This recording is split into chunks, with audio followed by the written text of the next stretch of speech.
You want me to open this? Hi, it's Joey Reynolds with my friend Robert Fleischer, the world famous watercolor artist, or is it any artist? Any color, any water, any medium? Any color.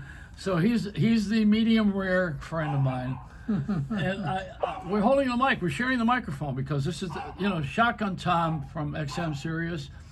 He got me to buy one of these microphones because they're supposedly state of the art, but there's nowhere to pin it. You got it right here. Yeah, so we don't want to do this. Do we want to do like they do in the television stations? Well, we could. But you don't see it, Yeah, we could. It's okay, but no, just hold it like that. See, we're going to share because it's about hearing. Podcast is listening. Mm-hmm. It's not radio. Pod is a different medium, not radio, but it's about listening in your car through the Bluetooth. You've heard me go through this before. Right. Now, I want to show you something that I got at the Consumer Electronics Show because you're an inventive guy. Yeah. Okay? State of the art. What I got is a thing called Eargo. Not ego, Eargo. It's for when your ear goes? No, it's a hearing aid, but So when your hearing goes. Well, yeah, I mean, your hearing goes when you get old, believe me. And so do your eyesight. Hearing go. And everything below it. Okay, here now. See, this is, you put this in, look it has a little antenna on it, look. See this, wait, I better hold it up to the... Hold up to the camera. And it has different programs on it. Oh, look at that, it's tiny. And it gets hidden in your ear. No one knows they think that you're listening to, they think you're streaming. Well, now see, I have a hearing aid on. Now look, can you tell I have it? No, it's just about invisible. And this is called Eargo. Now the reason I'm doing the commercial for them is they gave this to me free. That's the main reason. This is called a trade. And it's got a little item where you actually can clean the thing if you are industrious and wipe it off with a little cloth after you're through because you may have some ear dust.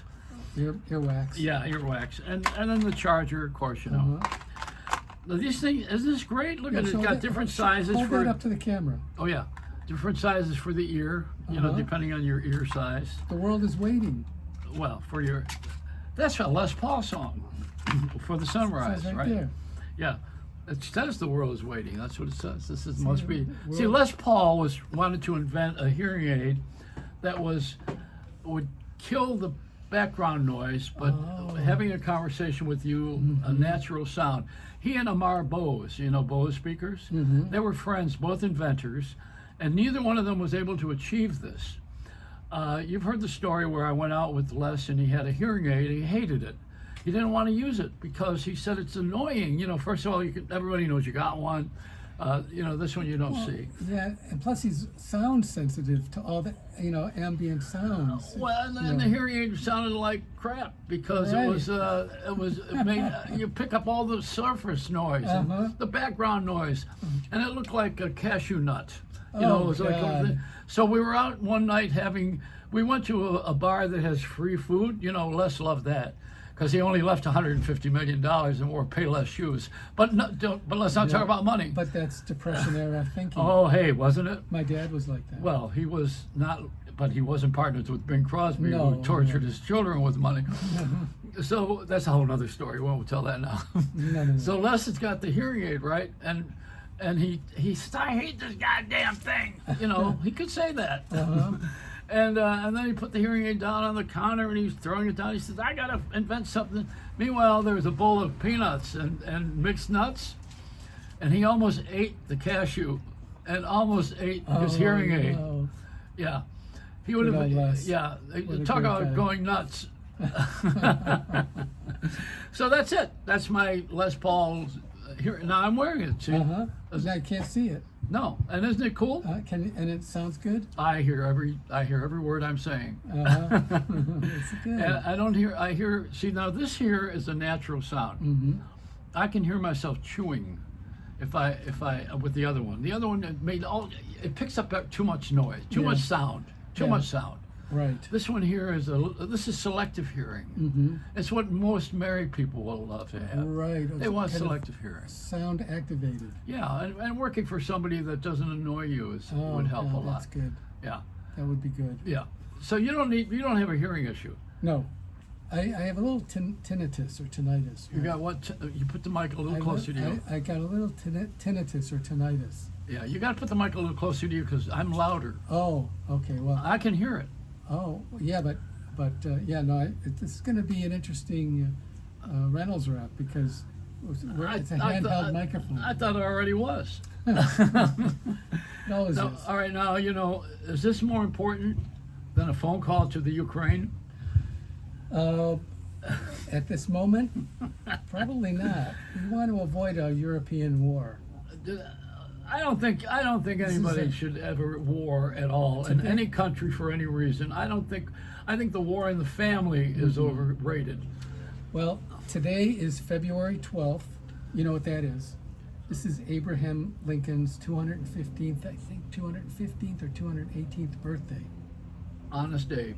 Honest Abe. Yeah. So we need to Someone said I was honor just like Abe. him. And there's going to be the historian Kearns, is I think her last name. She wrote a book about Abraham Lincoln, and they've turned it into a mini-series starting, I think, on February 20th on the History Channel. It looks like it's going to be very good because it talks about his sense of humor and his growing up in abject poverty, coming from absolutely nothing to, the legend and the amazing role model that he has become for us, even more so these days than Well, someone before. compared me to Lincoln. They said that I had a box seat, and Well, if you grew a beard and no mustache, there's a resemblance. all that's missing is a bullet. No. Well, why did they shoot? Why did they shoot president? Why do they shoot good guys? Why don't we shoot the bad? Why doesn't someone shoot Putin? Why don't they talk about that on TV Well, and say, he's What? Did you see the table he sat at with Macron? It made him look like two little kids. This is the biggest table I've ever seen. They were a mile apart. why from each doesn't other. anybody ever talk that way? Because they don't want to wish evil people evil? No, because they would end up in the gulag. Why doesn't someone just kill him? Well, He needs to die. He needs to go away. See, that should be said on the air. Well, no, here's- Somebody ought to kill this son of a bitch. Well- Why don't we just say that on the air? He's first at the draw, though. He's killed several of his So opponents. get rid of him, because this is a troublemaker for the whole world. Right Get now, rid of the one guy that's causing all of this grief. He's And hard to get to. Listen, how could it be hard to get to? Everybody sees him every day. He's on the television more than my reruns. Have you seen him walk into these meetings? He's all alone. He's isolated. I'm telling you that if the CIA that we have, we could get rid of this guy in a minute and a half. Why don't they just get rid of him? Somebody wants to keep him alive for economics. There's some reason why these people are kept alive. Well, there's opposition in Russia. He's not very popular, but it's hard to be in the opposition party in Russia these days because, well, the guy that he's tried to kill a few times is in Siberia right now for a few years, and hopefully he'll get out alive, but that's unlikely. And any of the other opponents have either been run over, that's his favorite way of doing it, hit and run, or he shot somebody in front of the Kremlin a few years ago, one of his political opponents. So why doesn't someone just shoot him? 'Cause Why don't we get rid of all these criminals? Get rid of that dwarf from Korea. Get rid of this idiot at Iran that has a bad turban. He's should be pronounced turban dead. And then the other one in China. Why don't we just get rid of all these guys? Why do we not talk that way on the air? We have a media. Why don't, like I'm doing it here now? Why don't we just wish all these guys what they wish us? Evil. Hi, Joey. I honestly, I wish I had a good answer for that, but it's. Well, they're ruining our lives, all of them. Nobody wants to watch the Olympics because we're still pissed off with China because of the disease. Well, We're still nobody- mad. We're mad at them, and no one wants to say anything. Well, nobody's watching it because nobody's in the theaters. Nobody's in the arenas. No. Nobody's anywhere. We're so mad at China. We haven't forgiven them yet for this pandemic. We still think they did it, and they spread it around the world, or at least they didn't stop it in time when it got out of the lab. That's really the truth. The other thing is we don't like Syria. We're very mad at anybody who wants to get rid of Israel because we know that's the only thing that's the only stable. Well, Turkey and Syria are enemies. But Turkey is good. Syria is not good.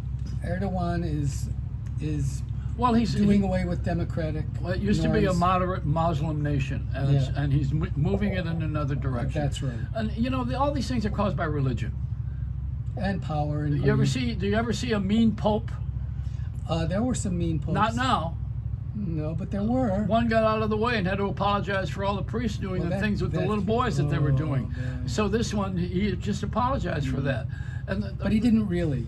It was a half apology. the pope that I liked was John Paul, and he became a saint too. You know, according to the church. I like the current one.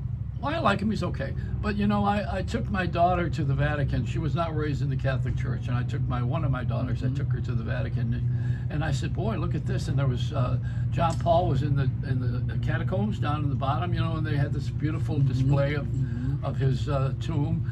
And not him, but I mean, you know, the place where he is. And so I said to my daughter, I said, look at this. I said, you know, and I was so touched, I was starting to cry. And I said, what do you think, to my daughter? She said, oh, this is a nice museum. See, there was no history. And we try to destroy history. That's one of the things we're doing right now. Even with what happened most recently in California. This is the mission. Look at the shirt, you see? Mission. Do you know who missions. established the California missions all the way across there? I think there's 14 of them. You know who established it? Do you have an idea? The name is right here. What do you see? Walmart? No. What do you see over here? Read the name. Lean over. Oh, sure. Along the El Camino Road, Rio. El Camino Rio. And the legacy of Saint Junipero Serra. Junipero Serra. Junipero. What do you think? What do you think Serra Mountains are? Oh, Get out of here. He was the priest.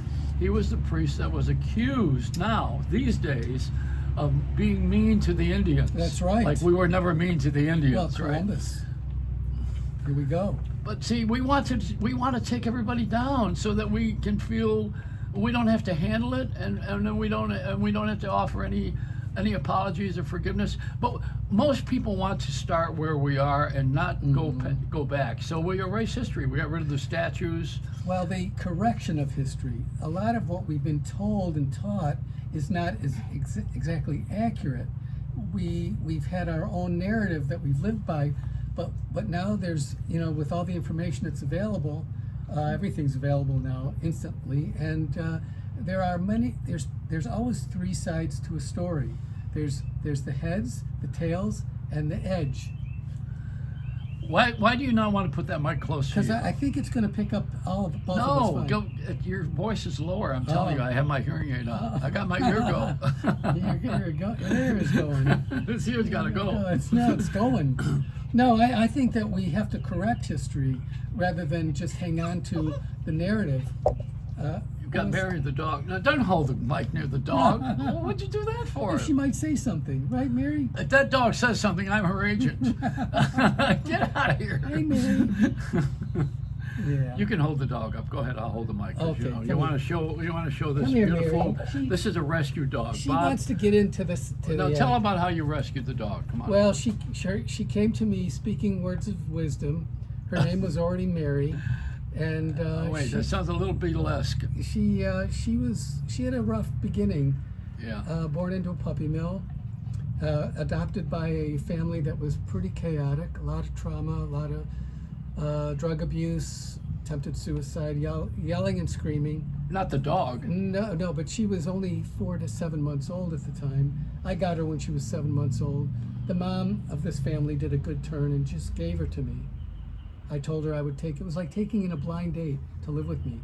First couple of days were kind of rough, but she's come a long way in the year and a half I've had her. She's a beautiful dog. And she just loves, you know. How old is she now? She's 2.5 years old. Oh. And she just is, you know, full of love, and as dogs are. Come on, Mary, face the camera. Yeah, get Mary. There you You go. know, this dog needs a diaper. No, she needs an agent. She does need an agent. There So he anyway, is. we got a good love here with good love going between you and the dog. Yeah. And we got to talk about your career for a minute. You know, Bob the usher. Oh God. You were an usher at Carnegie Hall for over 20 years, and chief usher, head usher at the end. Well, they made me a supervisor, captain. But Yeah. there was the head usher. He was the main Oh, supervisor. but Joe Reed. you were Captain Bob. I was Captain Bob. I got the name from the audience. They coined that phrase for me. Yeah. But it was always about the creative freedom for my artwork, my painting Yeah. in watercolor. So I figured if I was going to do this crazy career, I wanted to say the things I wanted to say and how I wanted to say them. And the freedom is the most important part of all that. So my friend Jenny Curry, who worked at Carnegie, and she convinced me to apply. Major medical benefits, union job, go union, and it was a great job. I mean, it was truly rejuvenating. Every night I'd go in and hear world music from every corner of the globe, and of course the finest musicians in the world, and the audience was filled with amazing people. And some of them where some of these great musicians would come to concerts and listen. And so it was a great experience. And the 20 years did go by pretty quick, but I left to come down to be with my family, and I've been very productive in the art. And so now there seems to be an interest in doing a book of some kind, or maybe a movie of some of these stories. So we'll see. Well, and the story, and you're a major part of this. Yeah, but wait a minute. It's your work, your paintings, your messages that are in your paintings that you're not even talking about that. You know, Well, you make it was- seem like you just are drawing some things. Yeah, I mean, you know, you have you carry messages. Yeah, I like to think of them as one frame movies Yeah. where there's a story and it can hold the viewer more than 30 seconds. I think it's a success if that can happen. So I try to tell stories that make people think in one image. And Well, that's what the you're challenge. doing most lately is you're doing a lot of boat stuff. The boats since the pandemic seems to be a great metaphor that we're all in it together. Not just the pandemic now, but the whole world seems to be going a little mad, and we're all in it together. And sometimes we're only left to watch. Sometimes we just can't do anything else but watch. You know, we can vote and then we watch. We can do what we can do, how we do it, but then after we do that, we just have to watch what happens after that. And it's kind of scary, the kind of, you know, the world with all this misinformation and, you know, all the things that people have to decipher for themselves. So many people are confused that, you know, I'm just trying to keep it whimsical. I don't want people to look at my work and be depressed. There's enough of that in the world. So I try to, you know, as I say, whimsy is not easy and red is temperamental. Red is a very difficult color to work with. But, and whimsy is a real challenge to get it in one picture, one image that's stagnant, that doesn't move.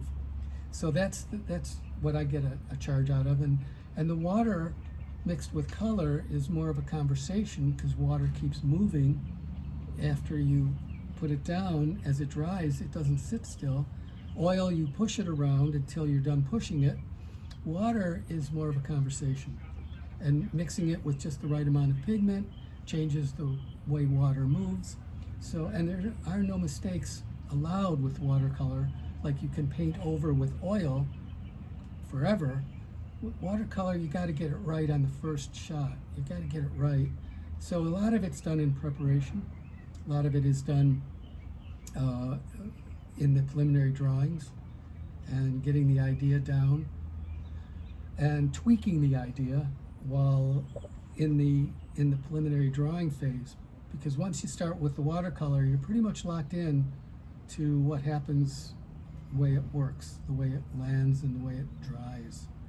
It changes ever so slightly as it dries. So what's the message on the shrimp boat?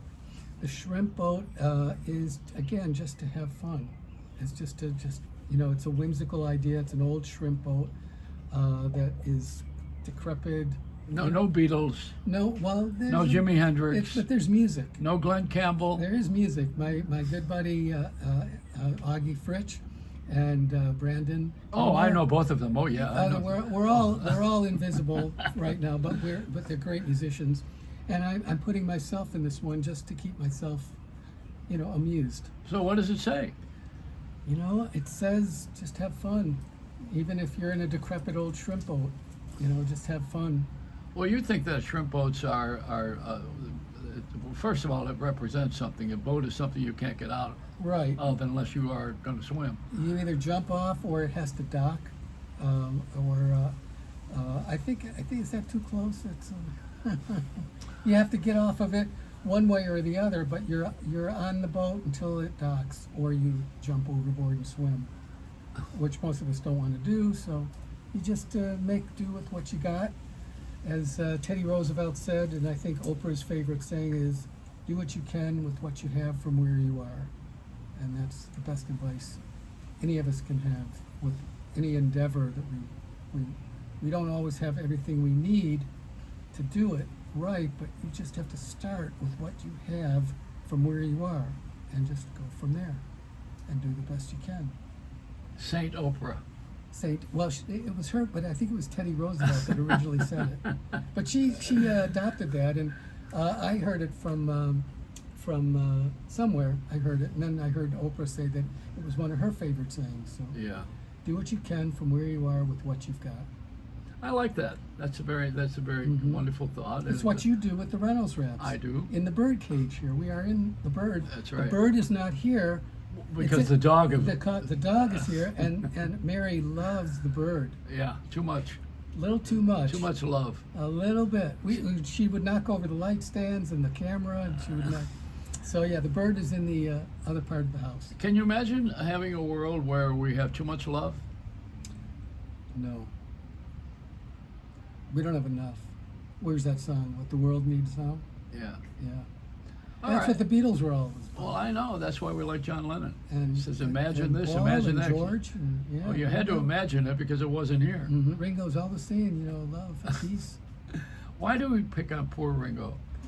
Ringo is a great drummer, and he's a good person. I've never met him, but he seems like a really good guy. I've met Paul, and he's an amazingly down-to-earth person. Makes you feel comfortable immediately because he knows you're nervous meeting him. George. And George I never met, and of course John I never did. But I thanks to you, I gave an unfinished Beatle painting to Yoko back in 1986 Yeah. when you were at WNBC Radio, and she was a guest on your show, and I brought this unfinished painting, and she accepted it. So it's hers. She's had it since then. She's an art collector, too. Yeah, she Yeah. is. And minimalist. So And we are also good friends with Sid Bernstein, who brought the Beatles here. I mean, let's go to the today's genesis of it. February 12th. This is the day. Let's see, February 9th, they played the Ed Sullivan Show. Yeah. And I think on the 12th, they were playing the Washington Coliseum.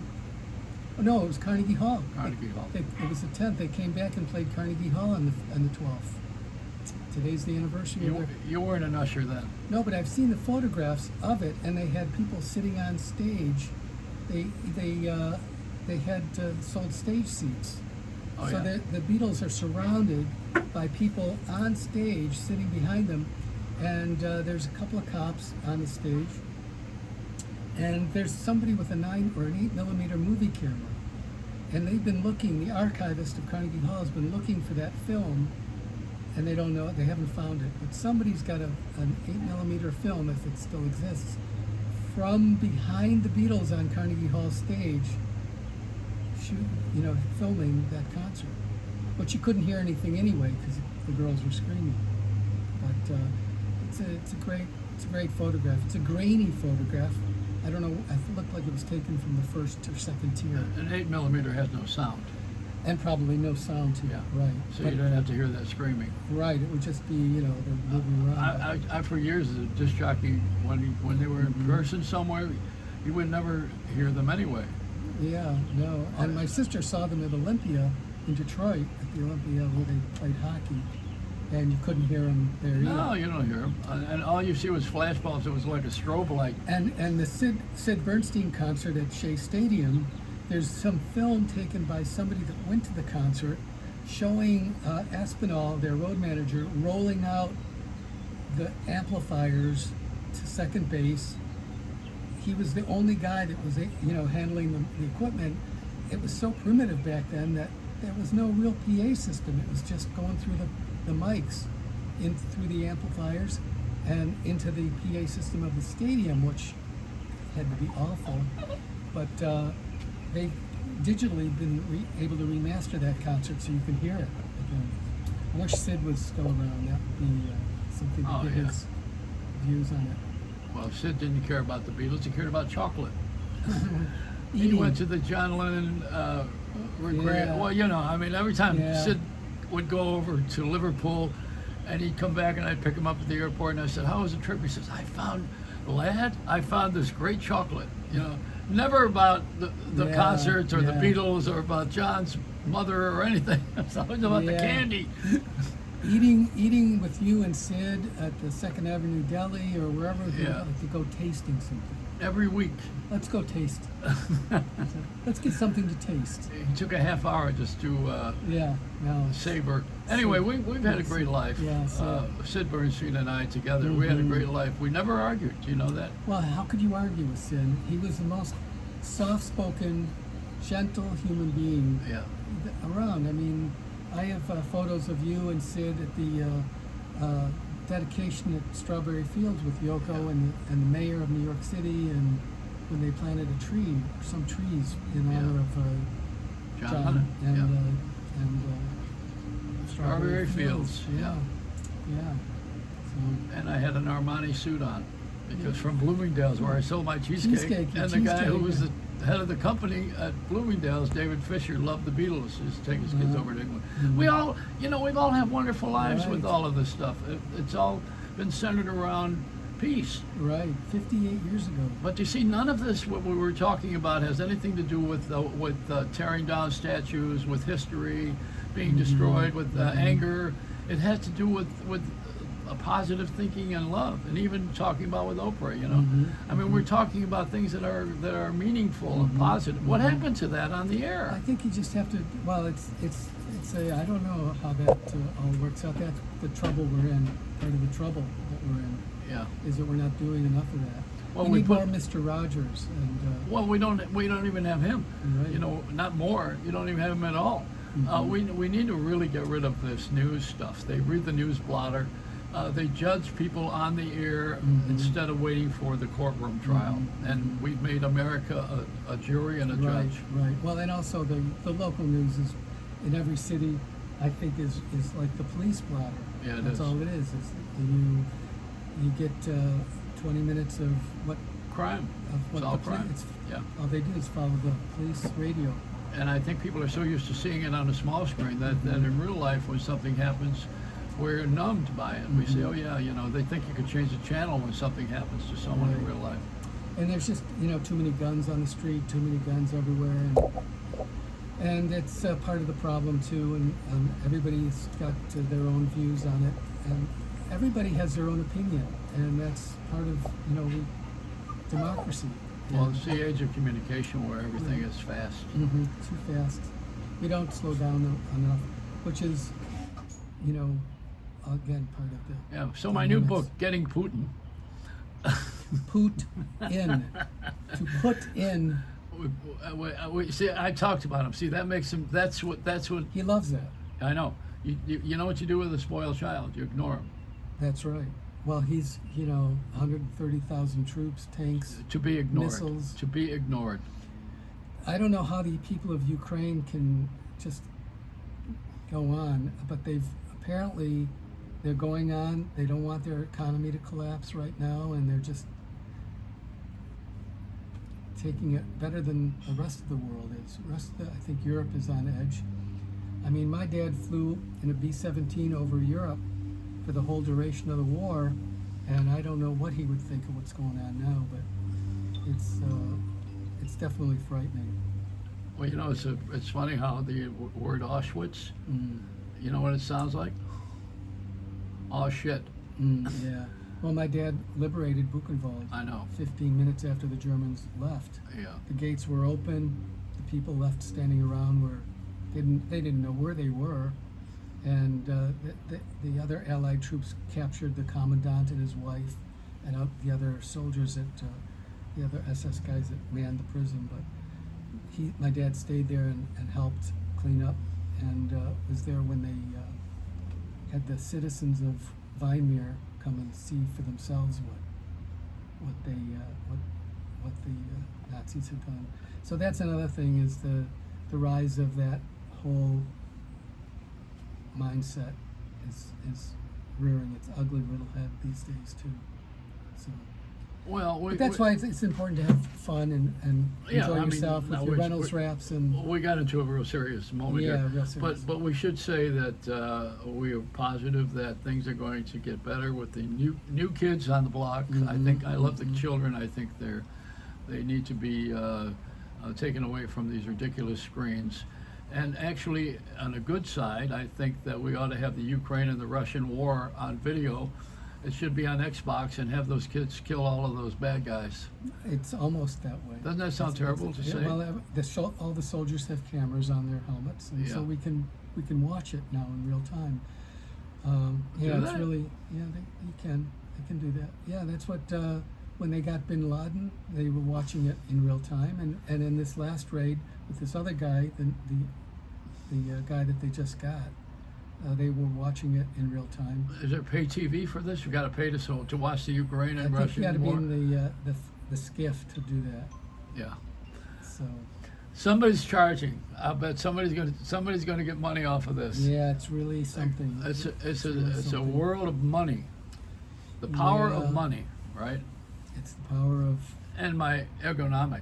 and your Eargo. Eargo. Eargo. What does it say again here? It says The world is what? Waiting for is the waiting. sunrise? The world is waiting. Yeah, We're waiting for sanity. Hey, but fusion energy, clean energy, forever and ever. I know. The It's coming. British made a real breakthrough on that. We've been working on this for a long time. So there's we got to do wind, solar, and this fusion, and it's clean and it's renewable and it's the wave of the future. We got to do it. Like you had that hydrogen car. Yeah. It's clean, and you had everybody in it driving around with you in that thing. We got to get to that place. Hopefully we will. We're just making it up as we go along. That's all it seems like we are doing. Well, speaking of breaking wind, You got a break wind? yeah, it's time to go. Oh, well, I'm almost gone out of the shot. Let me go a little more, a little more. I'll go a little more. Okay, there we go. It's a Reynolds That's wrap. a Reynolds wrap. Thanks for putting me in on a Reynolds wrap, Joey. You're welcome. That's Robert Fleischer. Go to FleischerStudios.com. That's it. That's it.